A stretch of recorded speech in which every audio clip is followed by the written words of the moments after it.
नवरात्रि की मेरी तरफ से ढेर सारी शुभकामनाएं। जैसे कि आप जानते हैं कि चैत्र मास जैसे आपके इंग्लिश में जनवरी, फरवरी, मार्च, अप्रैल, लाइक दैट मैनी थिंग, वैसे आपका ये हिंदी में चैत्र मास का जो फर्स्ट नवरात्र का दिन है, इसी दिन से हमारे सृष्टि की रचना हुई थी। और सृष्टि की रचना किसने की थी? ब्रह्मा जी ने की थी। तो इस कारण ये पहला दिन हमारे साल का सबसे पहला दिन है।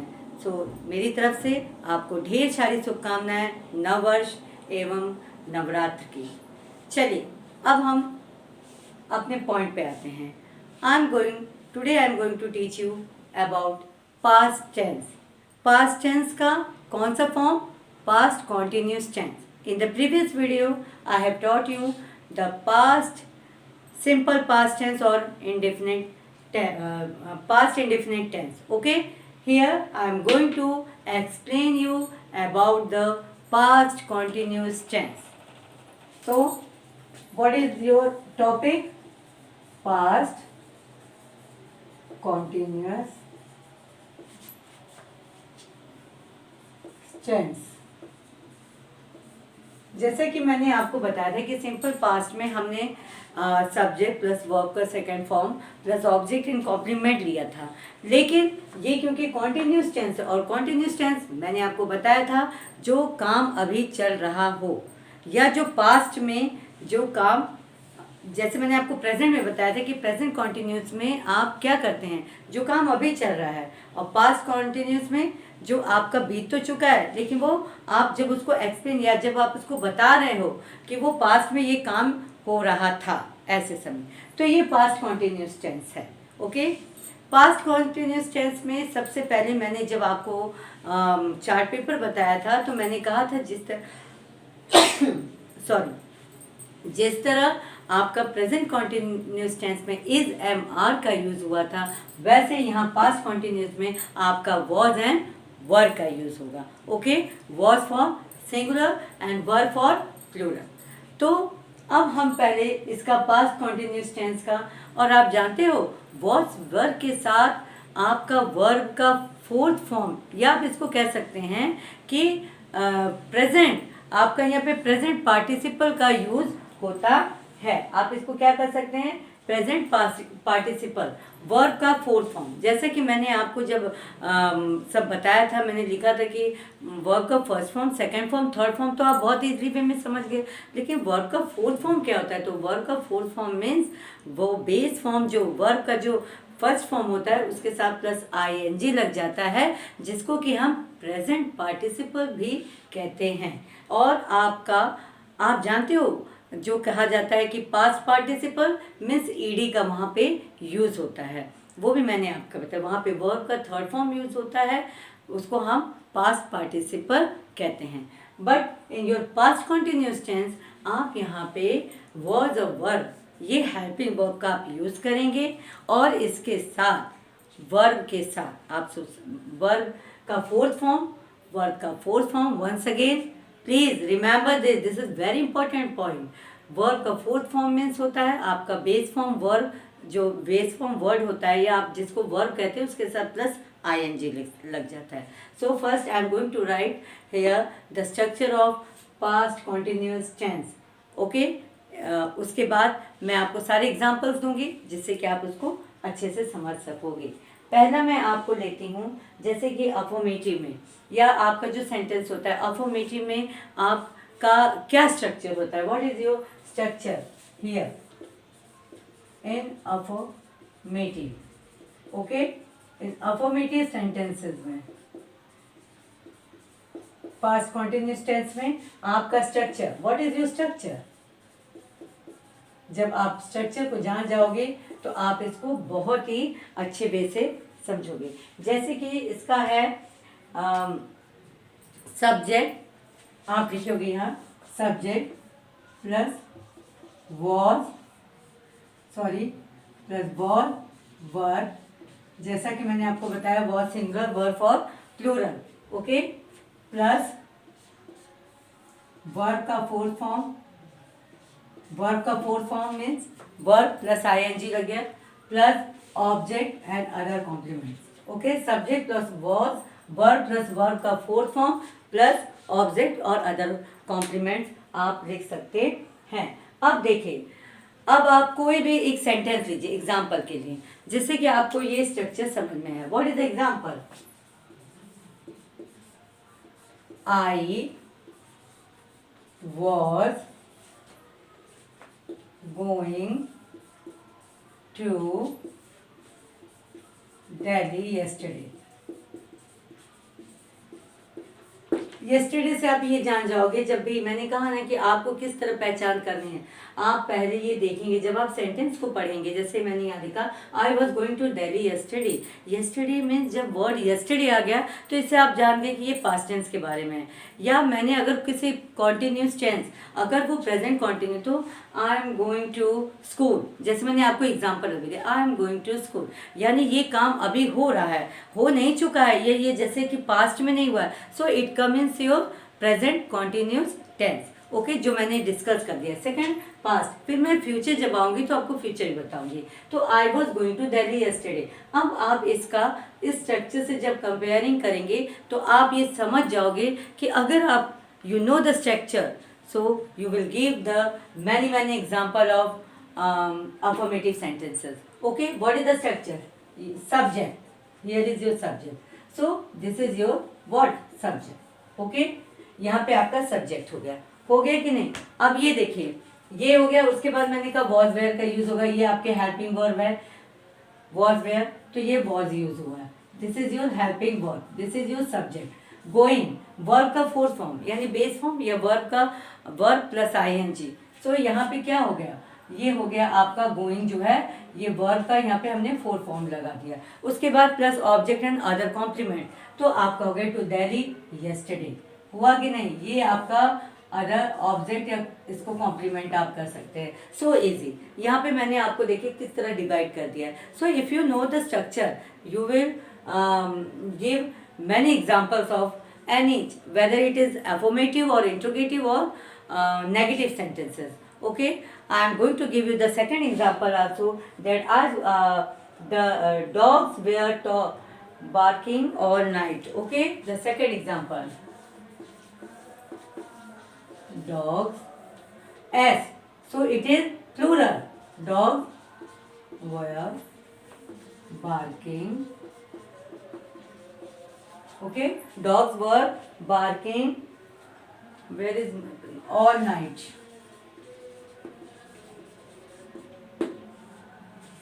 Dogs were barking all night. ठीक है, अभी तो ऐसा तो नहीं कि अभी आप बात करें कि डॉग वॉज, जहां आपका वॉज और वर आ गया तो आपके मन में तो ये आएगा कि this is related to the past tense. Okay, अभी ये तो है नहीं कि अभी आप बोल रहे हो, अभी तो रात को तो आप बोल नहीं रहे हो कि हाँ अभी रात को कुत्ते बहुत भौंकेंगे। नो, ऐसा तो आपने बोला नहीं। यहाँ पे क्योंकि वर है, ये पास्ट टेंस है कि dog were working all night, यानी कि जो नाइट अभी बीत चुका है, जो नाइट बीता, और मैं अभी सुबह आपसे बात करूँ, मैं बता रही हूँ आपको कि उस समय कुत्ते बहुत भौंक रहे थे। Okay, so this example also you can tell with your structure, then you will know how it is. So dog, it is your dog. Okay, dogs is your what? Dogs is your subject. Dogs is your subject. Verb आपका helping verb. Barking verb का fourth form. Plus this is your object or other complement.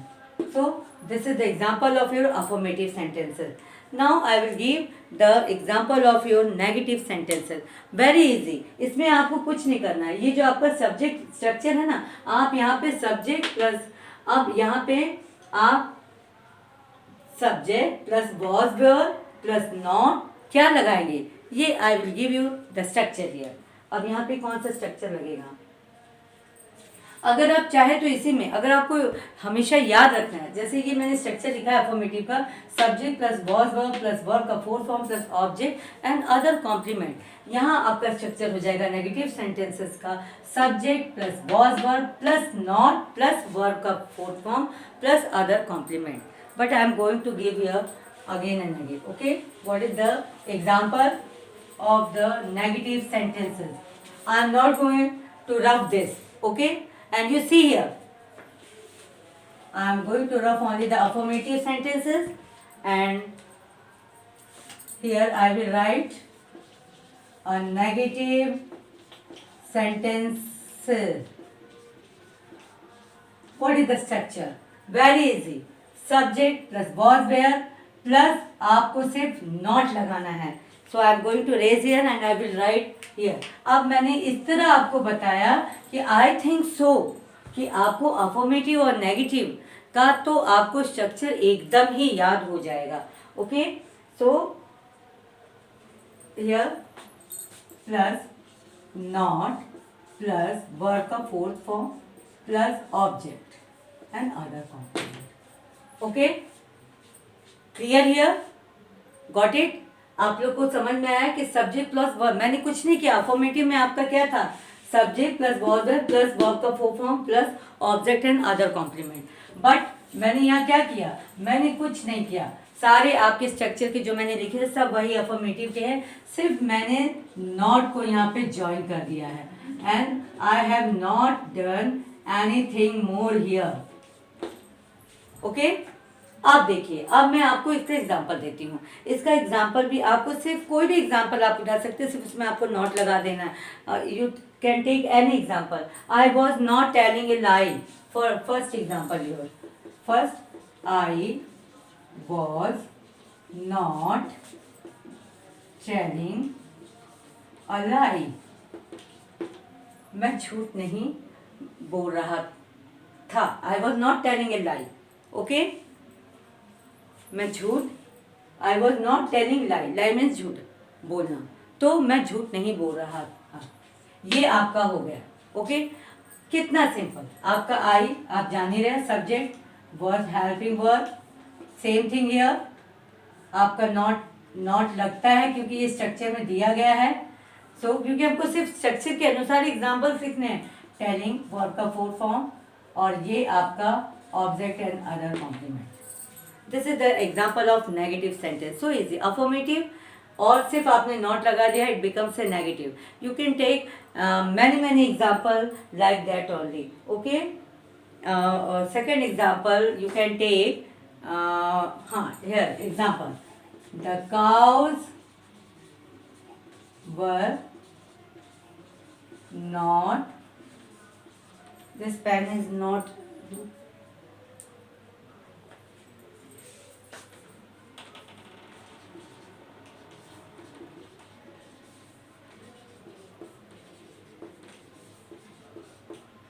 Full stop.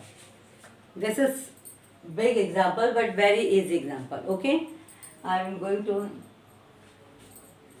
Sorry, at night not in the cow were not grazing in the field. Full stop. Here I am going to explain according to your structure how it is.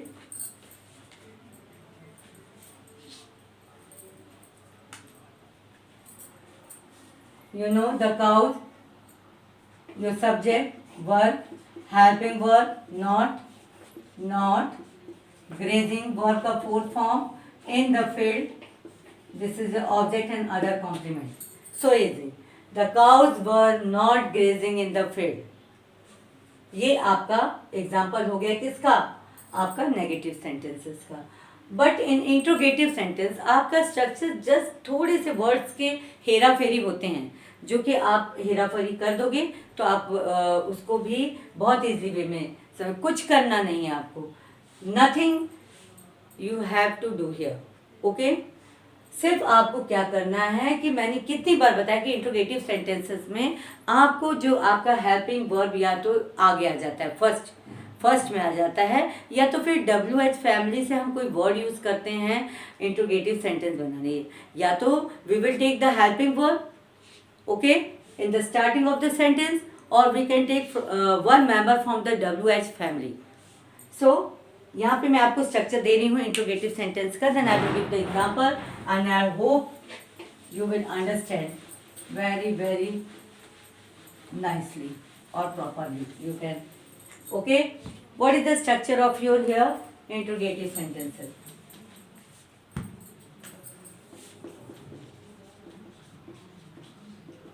Interrogative sentences का what is the structure here. हम लोगों को सबसे पहले helping verb को front में लिखना है, was and were. Okay, so simple.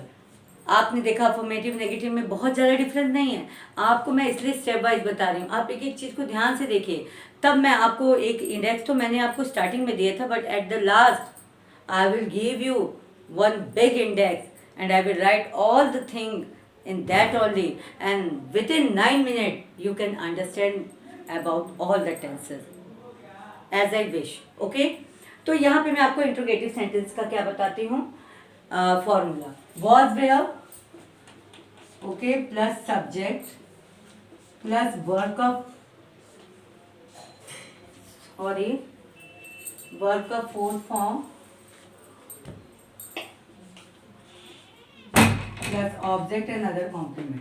Fourth form means आपका व्हाट, यहाँ आप यूज करेंगे प्रेजेंट पार्टिसिपल भी कहा जाता है वर्ब के फोर्थ फॉर्म को, वर्ब के थर्ड फॉर्म को पास्ट पार्टिसिपल भी कहा जाता है, और वर्ब के फोर्थ फॉर्म को वर्ब प्लस आईएनजी भी कहा जाता है। इन सारी बातों को आप अच्छे से ध्यान में रखिए। Okay, this is the structure of your interrogative sentence.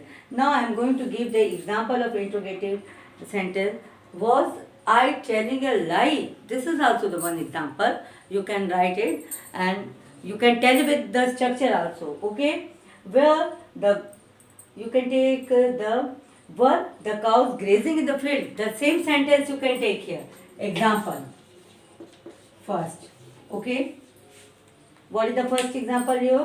Was I telling a lie? Was I telling a lie? Interrogative question. Okay, in the interrogative sentences you know very well that you have to put the interrogation mark at the end of the sentence. Okay, अब now this is the example of your interrogative sentence. You can take second example. The cows, for example, were the cows grazing in the field? The same example. Okay, first letter should be capital. Were the cows? Okay. You have to remember this thing because it is a very important in the grammar. Whenever you write the sentence, the first letter should be in the capital, and at the end you have to, if it is affirmative or negative sentence, you have to put full stop, but if it is the interrogative sentence, you have to put there a question mark. Okay, so were the cows grazing in the field?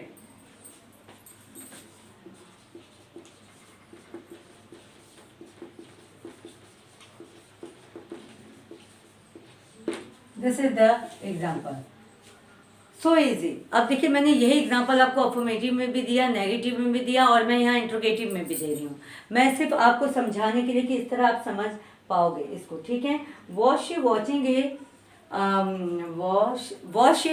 A movie yesterday? This is also was she watching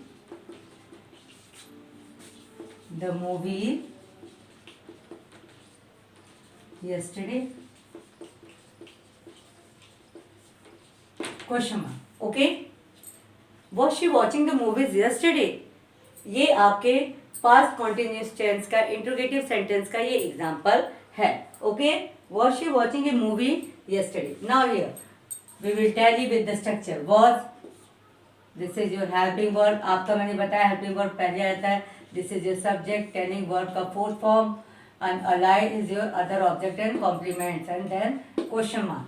So easy. Okay, second here verb, helping verb, the cows, this is your subject, grazing verb का fourth form, in the field, this is your object and other complement, and question mark.